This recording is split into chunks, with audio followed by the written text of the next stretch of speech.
El primer compromiso de esta serie de enseñanzas que tendremos por delante es el compromiso de la confesión y el perdón. No hay cambio que tenga lugar en el matrimonio que no comience con confesión. La confesión es la puerta de entrada al crecimiento y al cambio en una relación.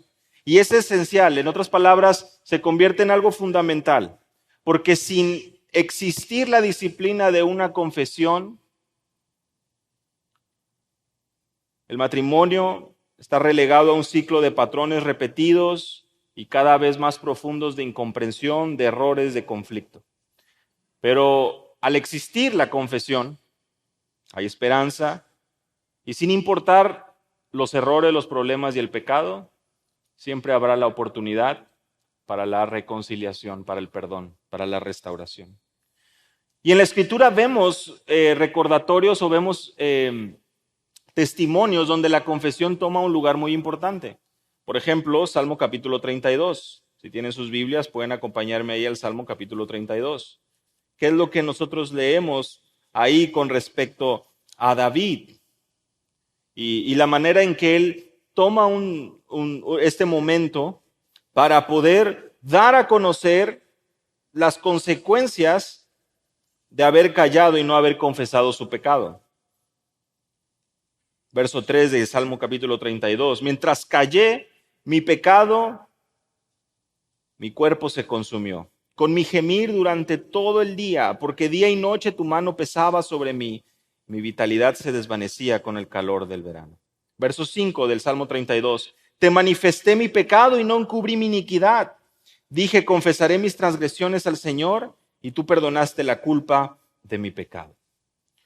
Un principio importante que podemos observar aquí, por supuesto, es la confesión y el deseo de David, a pesar de su pecado, a pesar de sus fallas, de sus errores, de sus equivocaciones que conocemos, que viene al Señor buscando precisamente el perdón. Y Él lo manifiesta de esta manera. Hay consecuencias de no haber confesado al Señor su pecado. El Proverbios capítulo 28, verso 13, es un proverbio muy conocido y seguramente si no lo recuerdas, así por cita, al momento en que lo leamos, muy seguramente te sonará familiar. El que encubre sus pecados no prosperará, mas el que los confiesa y los abandona hallará misericordia. Proverbios 28, 13. Y este mismo principio no solo lo observamos en la vida de David, en el Salmo 32 o en el Salmo 51, o aquí en los Proverbios, sino también lo vemos como una disciplina del creyente. Ustedes recordarán 1 de Juan capítulo 1, ahí donde el apóstol Juan nos da un resumen de lo que implica las disciplinas de una vida cristiana que está continuamente procurando andar en la luz, que procura honrar al Señor, que procura realmente entender su condición. Y por eso es que en el verso 8 de 1 de Juan 1 dice: si decimos que no tenemos pecado, nos engañamos a nosotros mismos y la verdad no está en nosotros. Si confesamos nuestros pecados, Él es fiel y justo para perdonarnos los pecados y para limpiarnos de toda maldad. Si decimos que no hemos pecado, le hacemos a Él mentiroso y su palabra no está en nosotros. En otras palabras, todos somos culpables aquí. Y eso es lo lindo de la Escritura, que provee esa luz. Y por supuesto, al entrar a esta serie de enseñanzas y comenzar con el tema de la confesión, es muy lindo y es una gracia del Señor, lo vamos a ver más adelante, que como punto de partida, ninguno de nosotros estamos exentos. La palabra de Dios nos permite situarnos en nuestra realidad y en nuestra relación de pareja, nuestra relación matrimonial, no permite que podamos apuntar el dedo a la esposa o esposo sin antes no meditar en nuestro propio corazón. ¿Por qué? Porque como estamos observando aquí, se convierte en una disciplina no solo de un hombre conforme al corazón de Dios, un hombre que buscaba honrar al Señor como lo era David, sino que en el Nuevo Testamento el apóstol Juan de igual manera nos presenta que una actitud o una disciplina continua de aquel que anda en la luz es que lejos de negar su propio pecado, lejos de encubrirlo, él entiende y sabe que no puede engañarse y por lo tanto debe venir y confesar su pecado. La Escritura nos habla acerca de confesar nuestros pecados o nuestras ofensas. Santiago capítulo 5. Mateo capítulo 5, hermanos, la Escritura nos habla que antes de venir y traer nuestra ofrenda al altar, ¿recuerdan ustedes? Vayamos y nos pongamos perfume, un peinado, trajecito, corbatita para poder venir el domingo, vernos muy elegantes. No. Lejos de la apariencia externa, el llamado es reconcíliate con tu hermano. Hablar verdad. Vestirse de compasión, de mansedumbre, de perdón. Colosenses capítulo 3, Efesios capítulo 4. Por lo que este primer compromiso y con esta introducción, la intención es poder dejar en claro la importancia de esto y la importancia de poder en nuestra vida matrimonial entender las consecuencias de no ser un creyente que confiesa su pecado y se aparta. Las consecuencias de no confesar y no perdonar. Así que para nuestro estudio de esta tarde, lo vamos a dividir en dos partes y primero vamos a hablar de la gracia de la confesión para posteriormente hablar de la importancia del perdón. Recuerden, en esta tarde vamos a estar viendo el primer compromiso de varios que estaremos estudiando en esta serie de estudios para matrimonios y comenzamos hablando de la gracia de la confesión y la importancia del perdón. Y comenzamos hablando de gracia porque, hermanos, así como nos lo presenta el apóstol Juan en el capítulo 1 de su primera carta, es un don de Dios el que tú y yo podamos saber que de entrada somos culpables, que no tenemos mucho de qué jactarnos, que los errores que fácilmente podemos detectar en el otro, muy posiblemente también están ahí en tu corazón y en el mío. Que la facilidad para poder encontrar las fallas del otro, de igual manera deberían hacernos temblar y hacernos meditar en nuestro propio corazón. Es una gracia saber lo bueno y lo malo. Es una gracia que tú y yo tengamos la palabra de Dios que nos instruye y nos permite observar y ser diagnosticados. Ustedes saben, el apóstol Juan nos instruía hace un momento, conforme leíamos el capítulo 1, que andar en la luz repercute o da como fruto una vida que continuamente refleja esa luz. Y a lo largo, creo que lo hemos estado meditando en la escuela dominical, cuando hablamos del amor de Dios, cuando hablamos, y el apóstol Juan también lo describe de una manera muy bella, tanto en el Evangelio como en sus cartas. Ese amor que hemos recibido debe de manifestarse. No podemos decir que amamos a Dios y no amamos a nuestro prójimo. Es incompatible.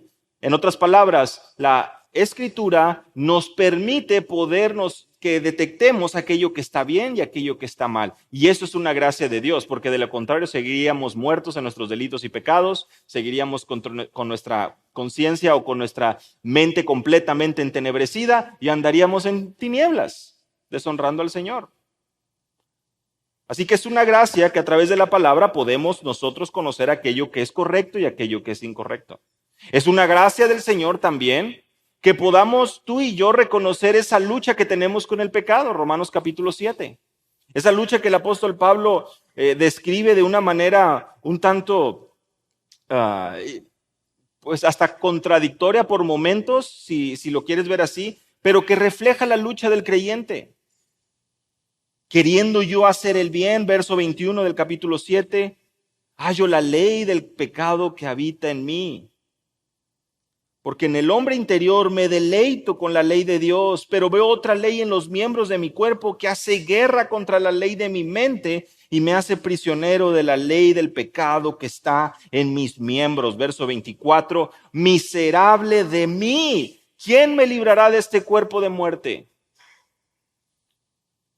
Es por eso que anhelamos la redención de nuestro cuerpo.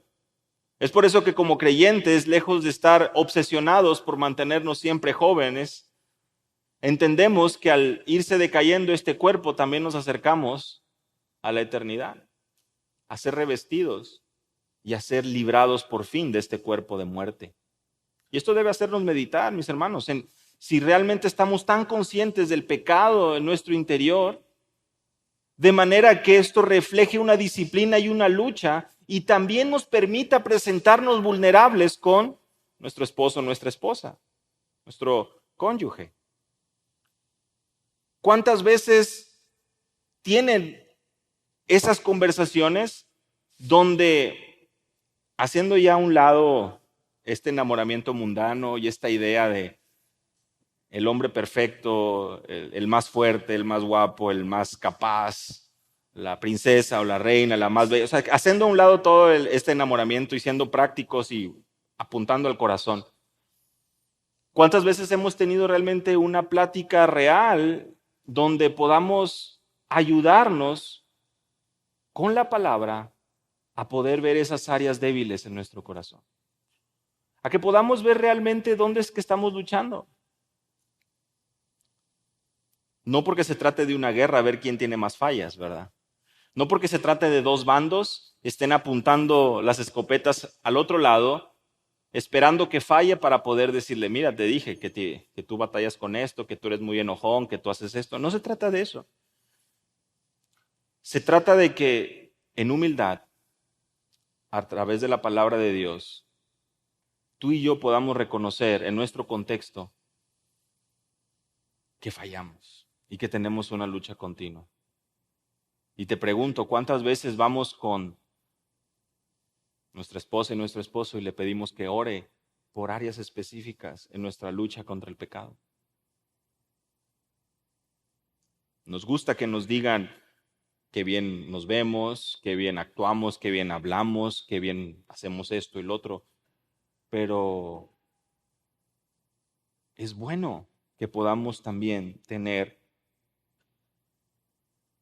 como meta que al ser un solo equipo, una sola carne, estamos llamados a estar encaminados en una vida que honra al Señor, una vida piadosa.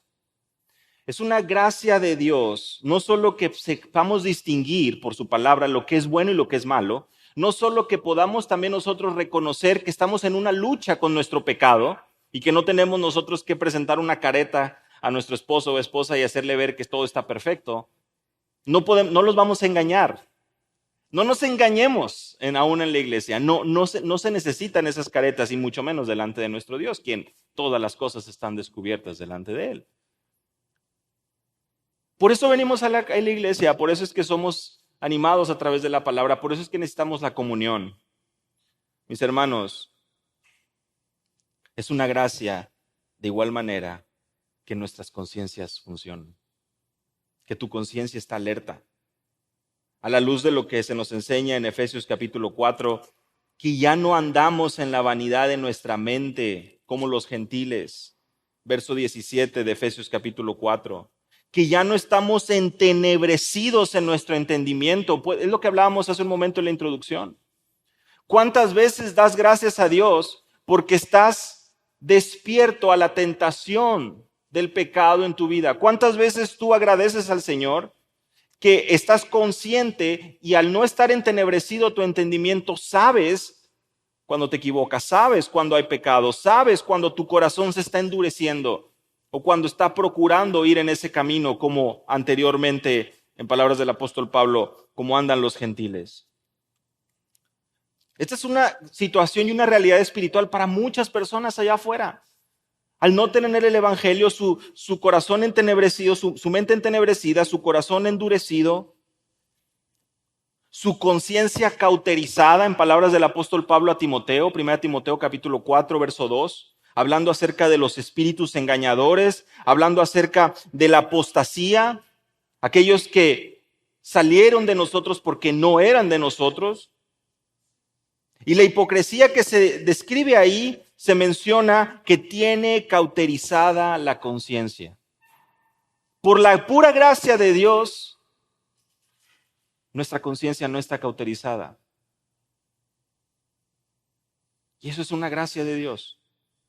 Por eso hablamos de la gracia de la confesión. Nuevamente, el Señor abre nuestro entendimiento, permite que podamos estar despiertos a lo que implica la tentación y la lucha de nuestro pecado, de nuestro propio pecado, Y de igual manera nos hace ver que aunque el mundo tenga un concepto diferente, nosotros no podemos creernos que somos justos o perfectos. Nosotros no podemos vernos al espejo con una conciencia piadosa, cristiana y tranquila y hablar como el mundo se habla a sí mismo, elevando su autoestima y hablándose mentiras con respecto a sus logros, a sus méritos, sus fuerzas. No.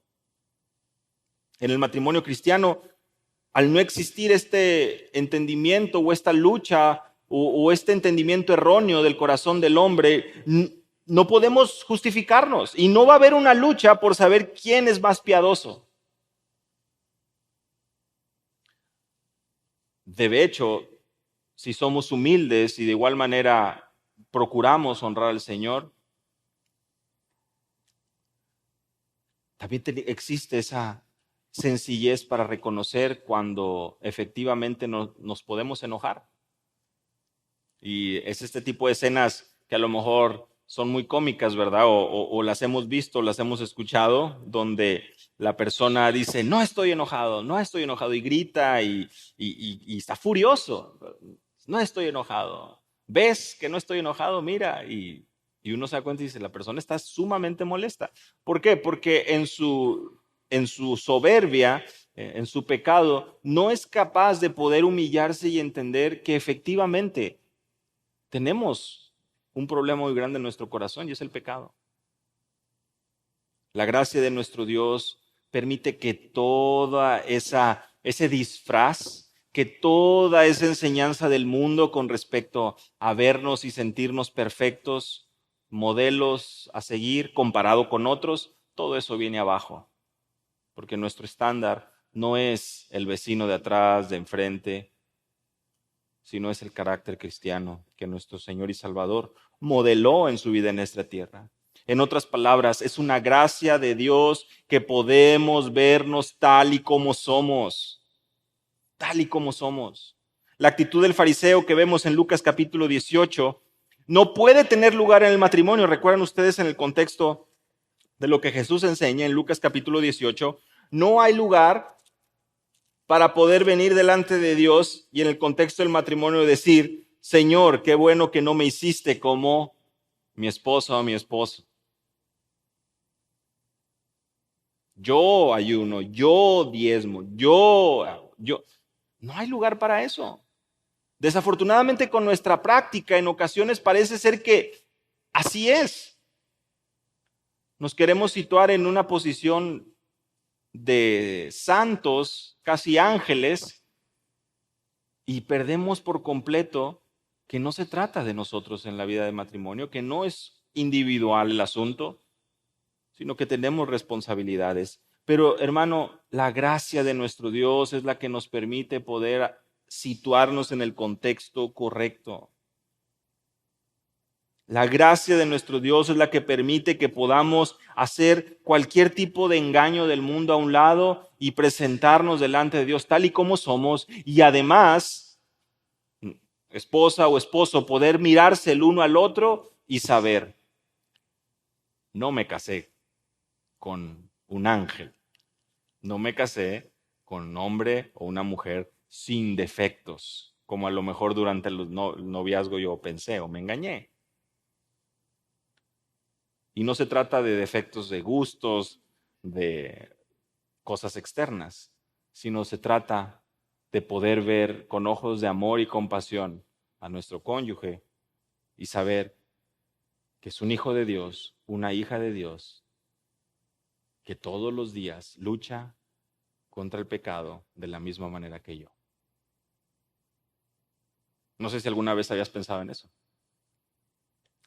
Sí, es el hombre perfecto para ti y es la mujer perfecta para ti. De eso no hay ninguna duda, porque el Señor no se equivoca y en sus planes perfectos Él permite precisamente que nuestra ayuda idónea en el caso de los varones y la cabeza en el hogar en el caso de las mujeres, que el Señor ha puesto en tu vida, es la persona indicada. Eso no hay ninguna duda.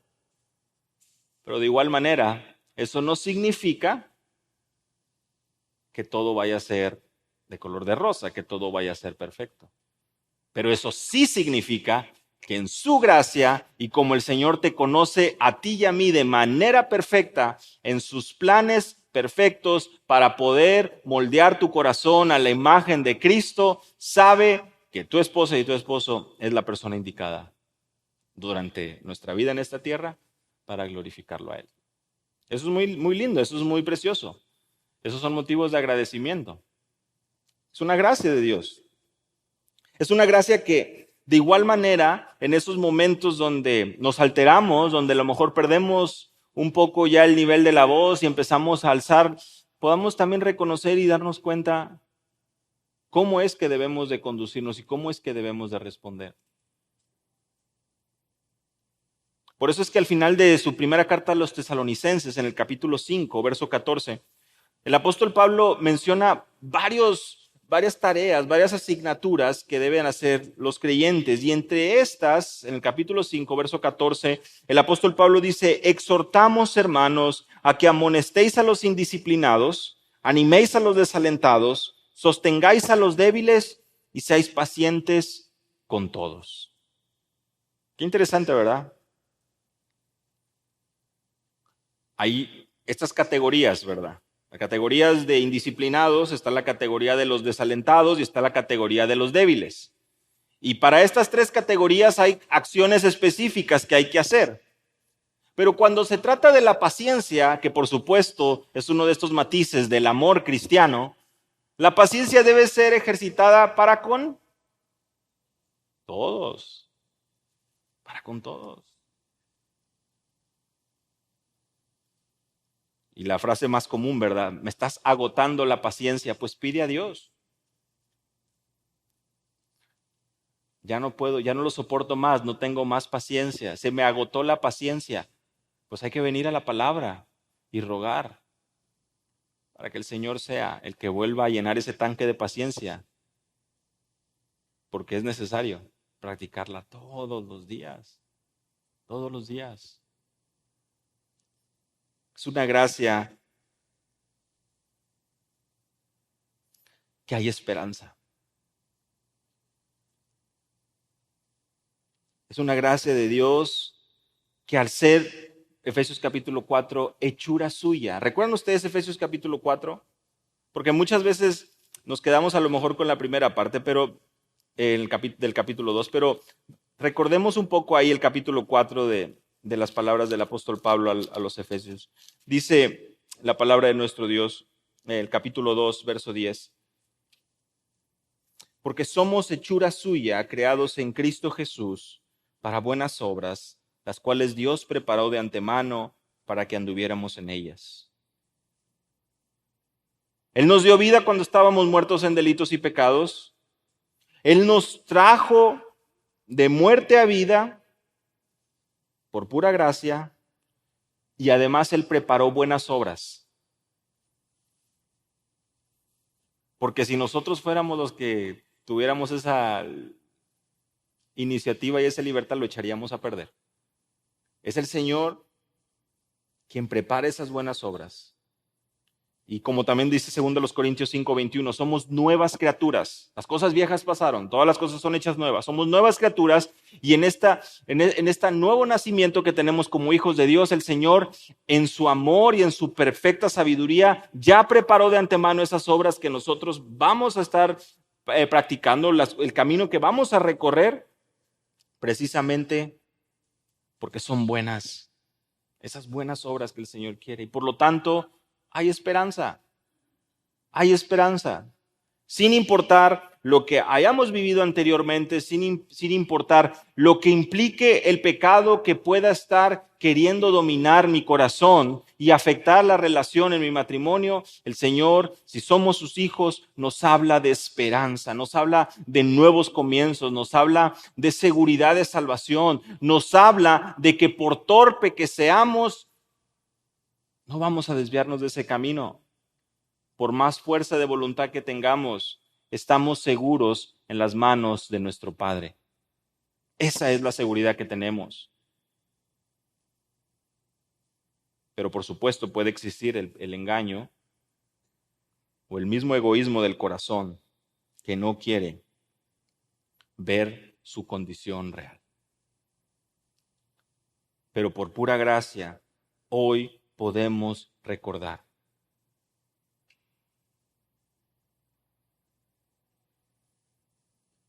que el que no conoció pecado, por nosotros lo hizo pecado para que nosotros fuésemos hechos justicia de Dios en él. En otras palabras, el Evangelio viene a ser ese recordatorio continuo para que podamos tener esperanza y para que en esa esperanza y siendo diagnosticados como realmente somos y entendiendo nuestra condición, entendiendo que no podemos engañar a nuestro esposo, a nuestra esposa, que tenemos que entender la realidad de que somos frágiles, que somos débiles, que luchamos contra el pecado, que tenemos una necesidad diaria de poder venir delante de Dios y confesar nuestro pecado. En el momento que las máscaras desaparecen, es cuando esa gracia debería inundar nuestra relación y nuestras conversaciones. ¿A quién queremos engañar? Si somos tan orgullosos para no confesar nuestra debilidad. Es por eso que la confesión no debería ser algo aterrador, no debería ser un acto de debilidad. Y es que aquí es donde evidentemente entra la parte del machismo, del hombre macho, fuerte, el que no llora, ¿verdad? No es debilidad. Más bien, yo creo que desde una perspectiva es orgullo y es un engaño, un autoengaño. El hecho de no poder ser lo suficientemente humildes para reconocer nuestros errores. El pecado, la debilidad y el fracaso no deberían ser el tema recurrente que los esposos saben que existen, pero no pueden hablar. La debilidad, el pecado y el fracaso deben estar completamente abiertos como temas claros y evidentes en la relación del matrimonio, pues ambos, si son hijos de Dios, entienden y saben claramente que hay luchas, dificultades, y lejos de ocultarlo y lejos de negarlo, la palabra de Dios nos enseña a poder venir y hablar verdad cada uno con su prójimo. Hablar palabras que sean de edificación. Es un regalo maravilloso que todo matrimonio necesita. No es un momento de pérdida personal. Debe de ser un aprecio y una gratitud a Dios. Poder venir y decir, ¿sabes qué, mi amor? Gracias a Dios. Hoy me acabo de dar cuenta lo mal que estoy al estar yo ocupando mi agenda o mi día con esta actividad. Yo te había dicho, yo me había engañado a mí mismo pensando que esto era lo mejor, pero mira cada vez lo que va sucediendo. Ora por mí. Y de igual manera, la esposa, mira, yo había pensado que pero me equivoco. Y sí, y confesar nuestros errores, perdonarnos y encontrar que en ese contexto, pues no va a haber, no debería existir en el corazón cristiano ese cruzarse de brazos y decir, ves, yo nomás estaba esperando que la regaras otra vez. Es un bueno para nada, no sirves, no sabes hacer esto, no sabes hacer el otro. Ya cuántos años y no has aprendido. Son palabras y frases muy hirientes y muy terribles que lejos de edificar, destruyen. El matrimonio cristiano debe estar rodeado, debe estar empapado, debe estar realmente respirando en un ambiente donde existe la humildad. Porque si ambos conocen del Señor, no hay más necesidad de fingir que somos perfectos, sino que podemos afrontar los problemas y las situaciones con esperanza y valentía, porque Cristo ha obrado. Y si Cristo está como prioridad en nuestras vidas, todo marchará en la dirección correcta. Tengamos siempre presente esto. Y esto es algo muy importante ahora en el tema de la consejería prematrimonial. El mejor consejo que podemos darle a jóvenes que están planeando casarse o que están a punto de casarse no es no se casen, ¿verdad? ¿Estamos todos de acuerdo? Es que Cristo sea el centro de tu vida, que Cristo sea tu prioridad. Porque si tu relación con el Señor es eso que mueve todos tus instintos y tus decisiones, vas a obrar conforme a su palabra en tu relación con tu esposa, esposo. ¿Vas a amarla como Cristo amó a la iglesia o te vas a esforzar, vas a estar en esa dirección? Qué importante es que podamos modelar esto, que podamos vivir esto, que podamos entender la libertad que tenemos en Cristo y el gozo y el amor y esta imagen de relación de la iglesia y Cristo, tenerla presente en ese contexto de lealtad, de amor, de cuidado, de dirección, de liderazgo, de respeto, de sumisión. Bueno, todo eso poder trasladarlo precisamente al contexto de nuestro hogar, de nuestro matrimonio. Qué precioso, qué lindo. Créeme, hermano, que si has dado lugar al pecado en tu vida, se va a reflejar inevitablemente en tu relación con tu cónyuge. Si tu relación y tu comunicación en tu matrimonio está destrozada, es la gracia de Dios que nos hace ver que no son factores externos. No es porque mi papá era muy enojón o porque yo recibí esta golpiza o porque me hicieron esto o me hicieron el otro, porque viví traumas o porque... No, es por tu propia responsabilidad, por tu propio corazón y porque no has actuado de la manera en que el Señor busca. Una vida de confesión se caracteriza por honestidad, por humildad, por responsabilidad, por diligencia, porque es precisamente un entendimiento de la gracia de Dios la que te concede poder darte cuenta que estás lidiando con tu propio pecado, que tienes que reconocer tus faltas, que no puedes dejar que el sol se ponga sobre tu enojo, Efesios 4:26, que no estás buscando excusas o justificaciones, que estás buscando continuamente examinar tu propia vida y que sabes que dependes enteramente del Señor. Y como dependes enteramente de Él y porque le amas, sabes que el pecado es una ofensa contra Él. Y una relación en el matrimonio deteriorada por el pecado es una ofensa contra Él. Una falta de amor, una falta de respeto, odio, rencor, falta de perdón. No puedes seguir tolerando el pecado en tu hogar, en lo privado, con la persona que mejor te conoce y estar pretendiendo que Dios no ve eso. Dice un autor, cuando la sombra de la cruz se extiende sobre nuestro matrimonio, vivimos y nos relacionamos de manera diferente. Precioso. Cuando la sombra de la cruz se extiende sobre nuestro matrimonio, vivimos y nos relacionamos de manera diferente. Ya no tenemos miedo de mirarnos a nosotros mismos, ya no nos sorprende nuestro pecado, ya no nos esforzamos por presentarnos como justos, ya no tenemos que señalar los errores con nuestro dedo, ya no tenemos que excusarnos a nosotros mismos. Cuando la cruz está brillando, proveyendo esa sombra, esa autoridad, somos prontos para resolver el conflicto. Y podemos vivir en humildad y honestidad, pues sabemos que como pecadores necesitamos del alimento de su palabra y necesitamos actuar en obediencia a su palabra, de manera que amemos a Dios y amemos a nuestro prójimo. Y yo creo que cada uno de nosotros sabemos quién es nuestro prójimo más cercano. Confesar nuestro pecado, una disciplina, confesar nuestra debilidad, confesar nuestra realidad se convierte en una disciplina, en un compromiso, en un acto de honestidad.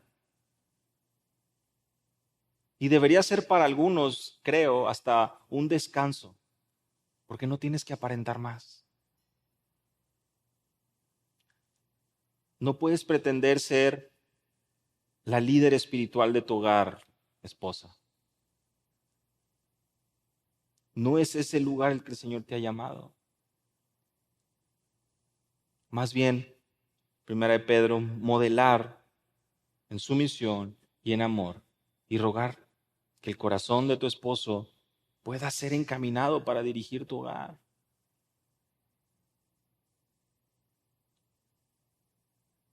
Y en ocasiones es el orgullo. Y en ocasiones es el pensar que nosotros sabemos más que Dios. Porque aunque no lo decimos con nuestras palabras, con nuestra actitud, muchas veces hacemos ver esto. Es que en este matrimonio, si yo no hago esas tareas, nadie las va a hacer. Oye, hermano, hermana, pero eso no te compete a ti. No, pero es que si no lo hago yo, nadie lo va a hacer. No, es que no es así. No es lo que tu experiencia dicta. No hay lugar para tu experiencia, para tu soberbia. Lo que se espera de cada uno de nosotros es humildad y reconocimiento, pues sabemos que el que encubre sus pecados, lo leíamos al inicio, no prosperará, Proverbios 28:13, pero el que los confiese y se aparta, alcanzará misericordia. Y el otro lado de la moneda, en los minutos que nos restan, ya hablamos de la confesión, hablamos de la gracia de la confesión y ahora hablamos de la importancia del perdón, la importancia del perdón. ¿Qué es lo que cosechamos, hermanos, cuando no perdonamos? Un principio bíblico es que todo lo que el hombre sembrare, eso también segará. Entonces, yo te pregunto a ti, me pregunto a mí mismo, por supuesto, ¿qué es lo que nosotros, vamos a verlo así, en nuestra experiencia mundana, terrenal, mexicana, vemos que se cosecha cuando hay falta de perdón? ¿Qué cosas buenas vemos que se cosechan a raíz de falta de perdón? Divorcios, que creo que no es algo bueno, al menos no algo que es en la mayoría de los casos algo apropiado para el hijo de Dios, la hija de Dios. En la mayoría de los casos, ustedes lo saben, hay luz con respecto a las excepciones en la Escritura. Se cosecha inmadurez, se cosecha fracaso, caer en patrones incómodos, castigos, silencios, envidias. Es triste cuando un hombre casado empieza a ver con envidia la relación de otra pareja.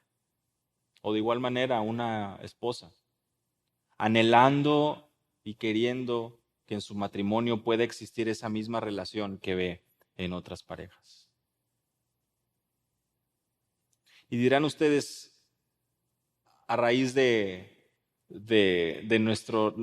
nuestra mente humana y carnal, ¿no? O sea, estamos muy acostumbrados a que hay un culpable y que hay una víctima, ¿no? Hay un agresor y hay una víctima. Estamos muy acostumbrados a la escena de, por supuesto, el tribunal y generalmente pues es culpable alguien y otro sale libre, otro no hizo nada. Pero ese tipo de ilustraciones no es tan apropiada cuando hablamos del tema del matrimonio. Simple y sencillamente por lo que acabamos de ver en la primera parte del estudio. Ambos somos culpables delante de Dios y ambos tenemos áreas que deben ser encaminadas y ambos tenemos un compromiso y una disciplina diaria. Ahora, con esto no quiero decir que en casos de violencia o en casos, vamos a decir, de cierto tipo de situaciones, no podamos saber claramente que hay alguien que efectivamente tiene mayor responsabilidad. Pero hablando de manera general y hablando de cuestiones, por supuesto, del corazón, hablando de situaciones de esta índole, falta de perdón sobre todo, falta de comunicación, falta de amor, bueno, tenemos que meditar y darnos cuenta que hay responsabilidad en ambas partes. que hay responsabilidad en ambas partes, porque estamos lidiando con un matrimonio donde ambos son pecadores. Y como acabamos de ver, precisamente en la parte de la confesión, la palabra de Dios nos da suficiente luz para darnos cuenta que no hay lugar para que uno de los dos pueda como que lavarse las manos y decir, yo no tengo responsabilidad. Pero ¿por qué resulta tan difícil perdonar? Esto es muy importante, me pareció también muy interesante. No creo que lo habíamos hablado desde este ángulo, pero ¿por qué resulta tan difícil perdonar? Perdonar lo podríamos ver o lo podríamos definir de manera muy rápida como cancelar una deuda, ¿verdad? Y normalmente cuando uno es el deudor, cuando se le cancela o se le perdona una deuda, pues es lo más feliz del mundo, ¿verdad? Pues lo estamos muy contentos cuando sucede así. Pero ¿por qué es tan difícil perdonar en nuestro contexto, en las relaciones, en el contexto del matrimonio, en el contexto de las parejas? Miren, lo que la deuda produce es poder. Y ustedes lo saben bien, creo que no porque yo sepa situaciones en sus matrimonios de todos, sino porque sabemos lo que eso causa en las relaciones. Cuando alguien no quiere perdonar, cuando alguien se niega a perdonar, cuando hay esa deuda de por medio, se convierte en un arma, se convierte en poder, en usar las debilidades o los fracasos del otro, guardar ese as bajo la manga y tenerlo ahí bien presente. En otras palabras, mundanamente hablando, conviene no perdonar para poder tener esa ventaja, entre comillas, con otro. La deuda también permite que tú te sientas superior. Te ofendieron a ti y por lo tanto tú no fuiste el que debes, tú no fuiste el culpable. ¿Y qué crees? No solo te sientes con elementos para juzgar al otro, sino ahora moralmente también te sientes superior que la otra persona. Y yo no sé ustedes, pero eso a la carne le gusta, ¿verdad?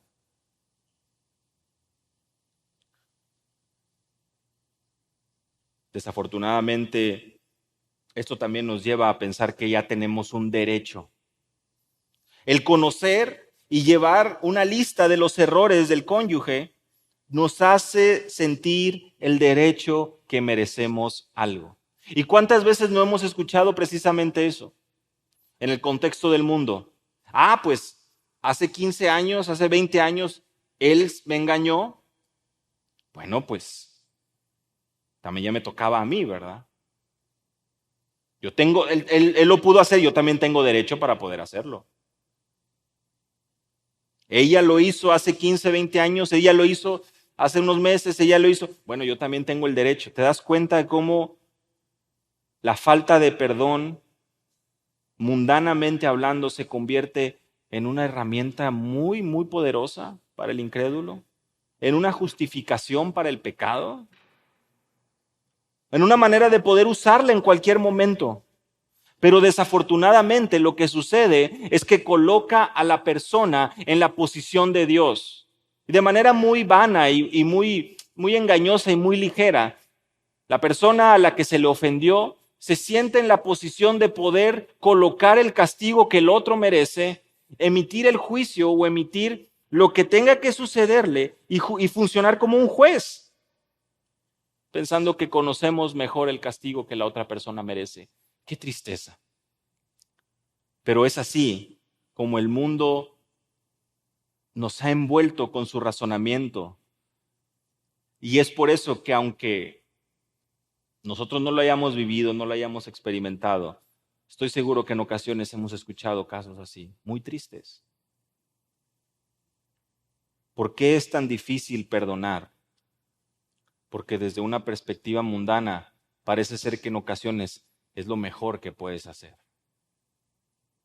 para así poder dar rienda suelta a tu propio pecado y tener una bandera, una justificación, que como tú me lo hiciste, yo te puedo juzgar, yo te puedo hacer, yo te la puedo regresar y yo me convierto en tu dueño y en el juez de esta relación.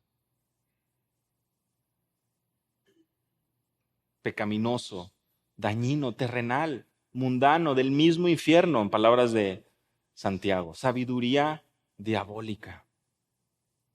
Pero otra vez se los digo, pero qué bien se siente para la mente carnal, ¿verdad? y cómo lo disfruta la carne.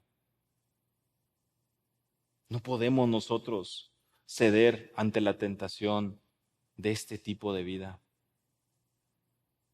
Un estilo de vida impulsado por un egoísmo horrible, motivado por lo que queremos, lo que creemos necesitar, lo que sentimos, como si eso fuera a regir nuestra conducta. Ante la falta de perdón, nos centramos tanto en las fallas, en los fracasos, en el pecado de otros, que nos olvidamos de poder examinarnos a nosotros mismos. Olvidamos la cantidad de veces que nosotros fallamos. Y olvidamos cuán desesperadamente necesitamos de la gracia de Dios. Y como nosotros nos olvidamos, de igual manera, no somos capaces de poder dar gracia a otros. Y una forma de vivir basada en estos principios mundanos, pues ya se podrán imaginar ustedes. El hogar se convierte en un campo de batalla. A ver cuántas veces me ofendes a mí y a ver en cuántas ocasiones yo me veo como víctima para poder yo sentirme que tengo el sartén por el mango y poder manejar, mangonear, dirigir nuestra relación en base a lo que me conviene más a mí. Terrible. Y es por eso que el costo del perdón es grande, pero los beneficios es algo hermoso, es algo precioso. Y es algo que hemos venido estudiando con anterioridad. Me parece que no solo en las reuniones de matrimonio, sino también en alguna escuela dominical estuvimos hablando acerca del perdón. Pero el perdón bíblico, mis hermanos, ustedes lo saben bien. Nosotros no lo definimos. Nosotros no lo vamos armando la definición dependiendo si estamos en el 2020, 25 o en el 1980. Nosotros no estamos cambiando o redefiniendo lo que significa amar, lo que significa perdonar. Eso ya está establecido en la Escritura. Jeremías capítulo 31, versos 33 al 34, nos habla del perdón de Dios. Dice el Señor, yo conozco o conoce conoce a Jehová, porque todos me conocerán, desde el más pequeño de ellos hasta el más grande, verso 34 de Jeremías 31, porque perdonaré la maldad de ellos y no me acordaré más de su pecado. El perdón de Dios, el perdón bíblico no es un sentimiento, no depende de las emociones. Si dependiera de las emociones, si dependiera de sentimientos, nunca sabríamos si Dios nos ha perdonado. Porque en las promesas que tenemos con respecto al perdón de Dios y en la palabra que nos instruye, tanto en el Antiguo Testamento como en el Nuevo Testamento, nos habla de una decisión radical, contundente. El Señor dice, no recordaré más su pecado.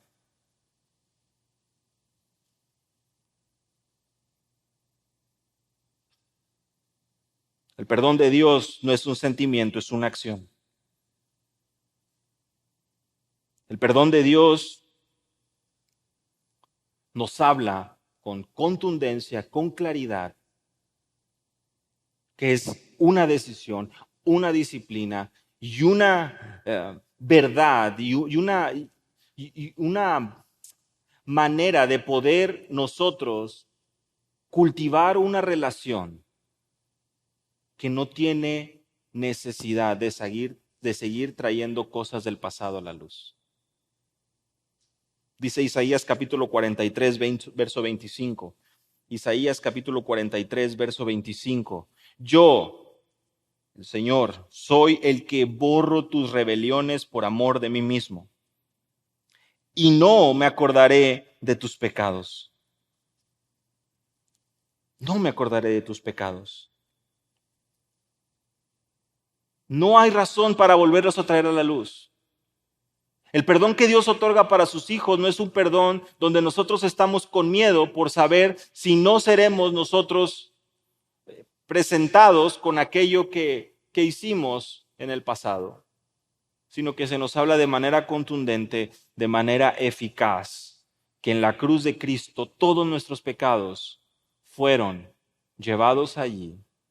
Y es nuestro Señor y Salvador, Isaías capítulo 53, quien cargó con cada uno de ellos en el madero, y por su llaga hemos sido nosotros curados. El justo por los injustos, dice el apóstol Pedro. El perdón en el contexto del matrimonio radica en responder al cónyuge con la misma gracia que nos ha sido dada. ¿Te das cuenta cómo fue importante hablar de la confesión al inicio? Porque cuando hablábamos de la confesión, hablábamos precisamente que es una gracia de Dios el hecho de que nosotros podamos saber nuestra lucha diaria con el pecado. Porque si nosotros estamos conscientes de nuestra lucha diaria con el pecado, estamos conscientes de nuestra necesidad diaria de perdón de Dios. Y si nosotros estamos conscientes de nuestra necesidad diaria de perdón de parte de Dios, con tanta naturalidad vamos a ser capaces de otorgar perdón y gracia a quien nos ofenda. ¿Por qué? Porque claramente sabemos que quiénes somos nosotros para no perdonar, cuando a nosotros se nos ha perdonado tanto, tanto.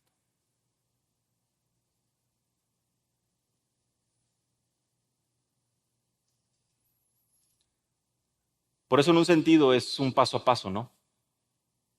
Por eso en un sentido hablamos, y les decía yo, como en el contexto de la consejería prematrimonial, tenemos que hablar claro al corazón de la necesidad de Cristo todos los días. Porque en el momento que tu prioridad empieza a cambiar y tú te sientes con autoridad para vivir tu vida cristiana, lejos de la palabra y lejos de tu relación con el Señor, eres capaz de agarrar vuelo y otro rumbo. Como decimos, ¿verdad? Pa'l monte.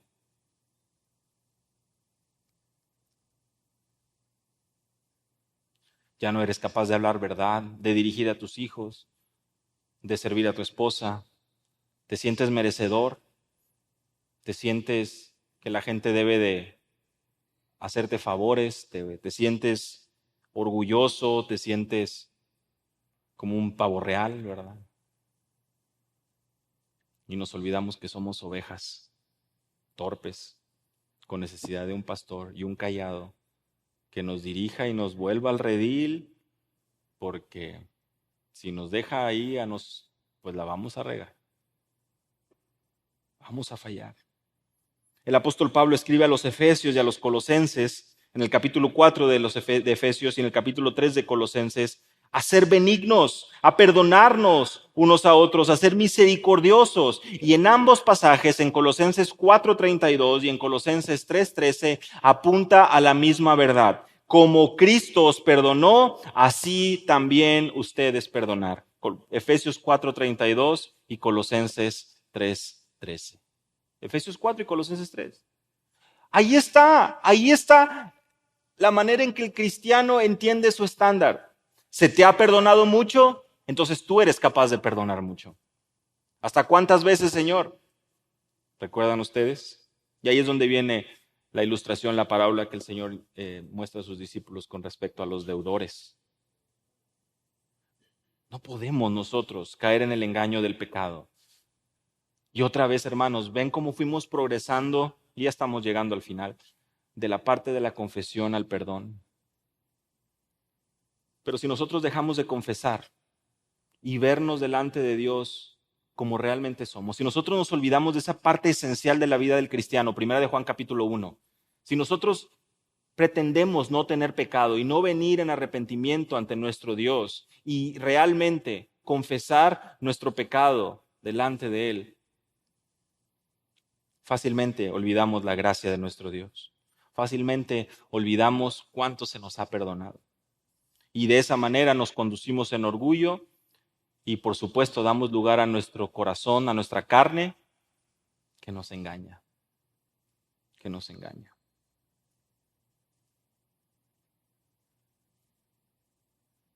Cuando es necesario perdonar, cuando hay pecado, cuando se nos ofende, cuando hay aquello que deshonra a Dios, pecado. Y en ocasiones es difícil, ¿verdad? Y les digo, gracias a Dios hemos tenido oportunidad de compartir acerca del perdón en otras ocasiones, pero sin ir mucho en detalle, el perdón requiere humildad, el perdón requiere compasión, requiere humildad porque tú mismo te das cuenta que no eres nadie para negar algo que recibes diario de parte de Dios. Requiere compasión porque tú sabes que tu hermano o tu hermana que te ofendió, tu cónyuge, está luchando y está batallando. Y sabes que el Señor no se equivoca y si Él ha iniciado esa obra en su vida, Él la va a perfeccionar. Pero tú tienes compasión, tienes confianza en el propósito de Dios, tienes dominio propio y no reaccionas mal. Entiendes que puede ser difícil, un sacrificio, pero sabes y entiendes plenamente qué es lo que el Señor quiere de ti y por lo tanto es lo mejor que puede pasarte. Andar en sus caminos. Y finalmente, el perdón requiere que tú y yo aprendamos a recordar. Vayan conmigo al Salmo capítulo 103.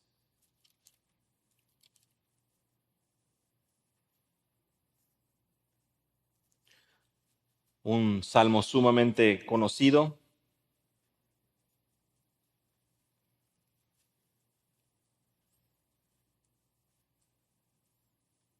Bendice, alma mía, al Señor, y bendiga todo mi ser su santo nombre. Bendice, alma mía, al Señor, y no olvides ninguno de sus beneficios, porque Él es el que perdona todas tus iniquidades, el que sana tus enfermedades, el que te rescata de la fosa, el que te corona de bondad y compasión, el que colma de bienes tus años, para que tu juventud se renueve como el águila. Bendice, alma mía, al Señor, y no olvides ninguno de sus beneficios. Mis hermanos, el perdón y la confesión nos lleva a que nosotros no olvidemos los beneficios del Señor, los beneficios de nuestro Dios. Todos los días requerimos ser perdonados de parte de Él. Todos los días requerimos de su gracia para no fallar. Y Dios, lejos de burlarse, lejos de negar su perdón, continúa mostrando su fidelidad y su amor para contigo. Lejos de olvidar, debemos de recordar siempre sus bondades para que nuestro corazón esté alineado a perdonar. Un autor dice lo siguiente, y cito, esto significará que podrás acercarte a tu cónyuge necesitado, recordando que tú también necesitas lo que estás a punto de darle. Fin de la cita. Tú estás despierto a la realidad que lo que te está pidiendo es algo que tú le pides a tu Padre Celestial todos los días y Él no te lo niega. Pues Él conoce y sabe nuestras debilidades. Acerquémonos pues confiadamente al trono de la gracia, Hebreos capítulo 4. Acerquémonos, hay esperanza. El perdón es la tierra fértil donde crece la unidad matrimonial. Y cuando vivimos día a día en un patrón, en un compromiso de confesión y perdón, estamos abandonando un camino lleno de espinos para poder andar en aquello que el Señor busca de nosotros. Pues entendemos que no es una competencia el matrimonio, no es una amenaza a mi cónyuge. No estoy obsesionado por el placer, por la comodidad, por la tranquilidad. No, el perdón nos pone en sintonía. El pedir perdón, el perdonarnos nos pone en sintonía. De manera que estamos caminando y andando en la misma dirección. Ya no son dos reinos en el hogar, ya no son dos reinos diferentes combatiendo todos los días, sino que ahora viven juntos, entendiendo que son mayordomos del Rey de Reyes y Señor de Señores. Y aquello que el Señor nos concede administrar es para Él, para su gloria. Esposo,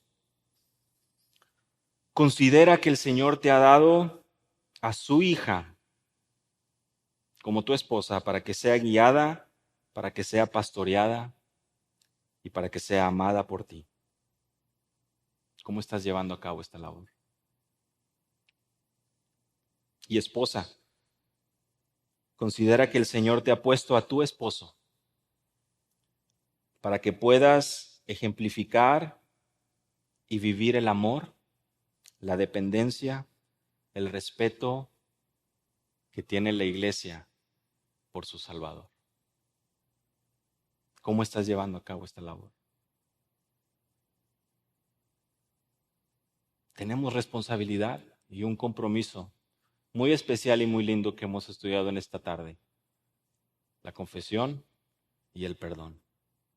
Que el Señor nos conceda gracia diaria y sabiduría para vivir cada día para su gloria. Vamos a orar.